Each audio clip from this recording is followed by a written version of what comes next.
ഇന്ന് നമ്മുടെ കൂടെ ജോയിൻ ചെയ്യുന്നത് എനേബിൾ ട്രെയിനിങ് ഇൻസ്റ്റിറ്റ്യൂട്ടിന്റെ ഡയറക്ടറും ഫൗണ്ടറുമായ ഡോക്ടർ ഹെൻറി ജോസഫ് സാറാണ്. അപ്പൊ സാറിന് 37 ഇയേഴ്സിന്റെ എക്സ്പീരിയൻസ് ആണ് ഈ ഒരു ഫീൽഡിലുള്ളത്. അപ്പം ജർമ്മനിയിലേക്ക് വിദേശ പഠനത്തിന് കുട്ടികളെ അയക്കുന്നതിലാണ് സ്പെഷ്യലൈസ്ഡ് ആയിട്ടുള്ളത് നമുക്ക് വേണമെങ്കിൽ പറയാം. അപ്പം നമുക്ക് ജർമ്മനിയിൽ പോകുന്നതിനെ കുറിച്ചും വിദേശ പഠനങ്ങളെ കുറിച്ചും കൂടുതൽ അറിയാനും നമ്മുടെ സംശയങ്ങളൊക്കെ നമുക്ക് ചോദിച്ചു മനസ്സിലാക്കാനും സാറ് നമ്മുടെ കൂടെ ജോയിൻ ചെയ്യാണ്. Welcome sir. Thank you very much. Sir, എന്റെ ആദ്യത്തെ ചോദ്യം എന്താണെന്ന് വെച്ചാല്, ഇപ്പം ജർമ്മൻ ലാംഗ്വേജ് ആണോ ഇംഗ്ലീഷ് ലാംഗ്വേജ് ആണോ ഇനി അങ്ങോട്ട് ഫ്യൂച്ചറിലേക്ക് കുട്ടികൾ കൂടുതലും കോൺസെൻട്രേറ്റ് ചെയ്യേണ്ടത്, അല്ലെങ്കിൽ ഏതിനാണ് സാധ്യതകൾ കൂടുതൽ ഇനിയുള്ളത്?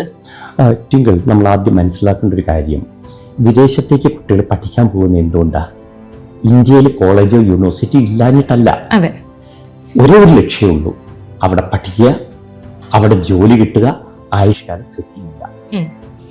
ഇന്നത്തെ അവസ്ഥയിൽ അമേരിക്ക, കാനഡ, UK, ഓസ്ട്രേലിയയിൽ ജോലി സാധ്യതകൾ ഇല്ല എന്ന് തന്നെ പറയാം.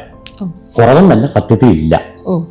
പക്ഷെ ജർമ്മനിയിൽ ആയിരക്കണക്കിന്, പതിനായിരക്കണക്കിന്, ലക്ഷക്കണക്കിന് വേക്കൻസികളാണ്.